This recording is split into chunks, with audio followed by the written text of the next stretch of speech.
இலங்கையின் புதிய அதிபராக பதவியேற்றுள்ள அனுரகுமார திஸநாயக்க முதன்முறையாக மக்களுக்காக தனது உரையை நேற்று ஆற்றியிருக்கிறார். உலக நாடுகள் யாரும் எதிர்பார்க்காத வகையில் அதிரடியாக இலங்கை அதிபராக ஏகேடி பதவியேற்றிருக்கிறார்.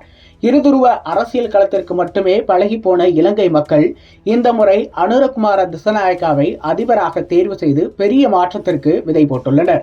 இந்தியாவின் அண்டை நாடாக இலங்கையில் கம்யூனிஸ்ட் கட்சி ஒன்று அதிகாரத்திற்கு வந்துள்ளது.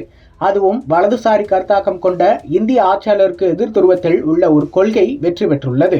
கடந்த முறை 3% வாக்குதான் பெற்றார். இந்த முறை அப்படியே நிலைமை தலைகீழாக உள்ளது. இறுதிக்கட்ட வாக்கு எண்ணிக்கையின் போது ஏகேடி வெற்றி பெறுவாரா என்ற பதற்றம் நிலவியது.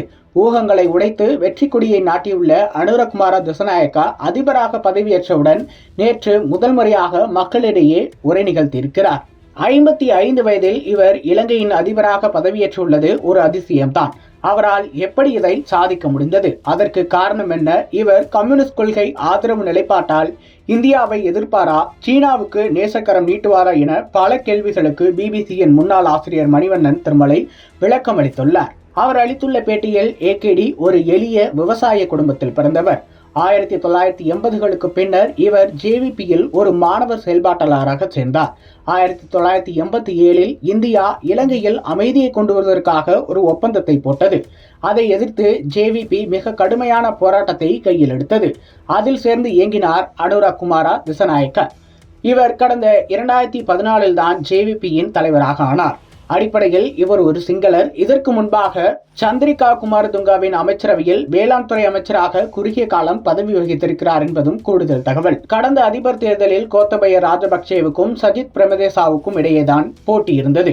அப்போது ஏகேடி பேசுபொருளாகவே இல்லை. எனவே 3வது இடத்தை பிடித்தார். கடந்த 2022இல் ஏற்பட்ட பொருளாதார நெருக்கடி குறிப்பாக தென் இலங்கை மக்களை பிரதான கட்சிகளின் மீது அவநம்பிக்கை கொள்ள செய்தது. அதனால் ஜேவிபிக்கு ஒரு வாய்ப்பை தரலாம் என மக்கள் நினைத்துள்ளனர்.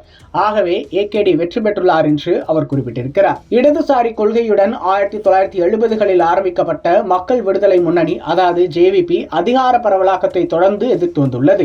80களுக்கு பின்னால் சிங்கள பௌத்த தேசியவாத கட்சியாக உருவெடுத்தது. இது ஒரு வினோதமான மாற்றம். இந்த தேர்தலின் போது 13 சட்ட திருத்தத்திற்கு எதிரான கருத்தை தான் பேசி வந்தார். பிறகு தமிழரசு கட்சியுடன் பேச்சுவார்த்தை நடந்த பிறகு 13வது சட்ட திருத்தத்தை அமல்படுத்துவேன் என்றும் ஒப்புக்கொண்டுள்ளார்.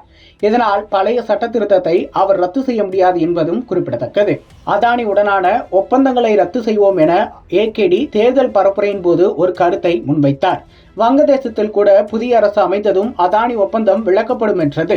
இது எந்த அளவுக்கு சாத்தியம் என்பது கேள்விக்குறி. இந்தியாவை ஏகேடி பகைத்துக் கொள்ள முடியாது. மிகப்பெரிய அண்டை நாடு இந்தியா. மேலும் இலங்கையில் மின்சார தட்டுப்பாடு அதிகம் நிலவுகிறது. 2022இல் மிகப்பெரிய மின்வெட்டில் மக்கள் சிக்கி தவித்தனர். நாள் ஒன்றுக்கு 15 மணி நேரம் மின்வெட்டு நிலவியது. எனவே அதானியின் மின் உற்பத்தி இலங்கைக்கு அவசர தேவையாகவே உள்ளது என்றும் அவர் குறிப்பிடுகிறார்.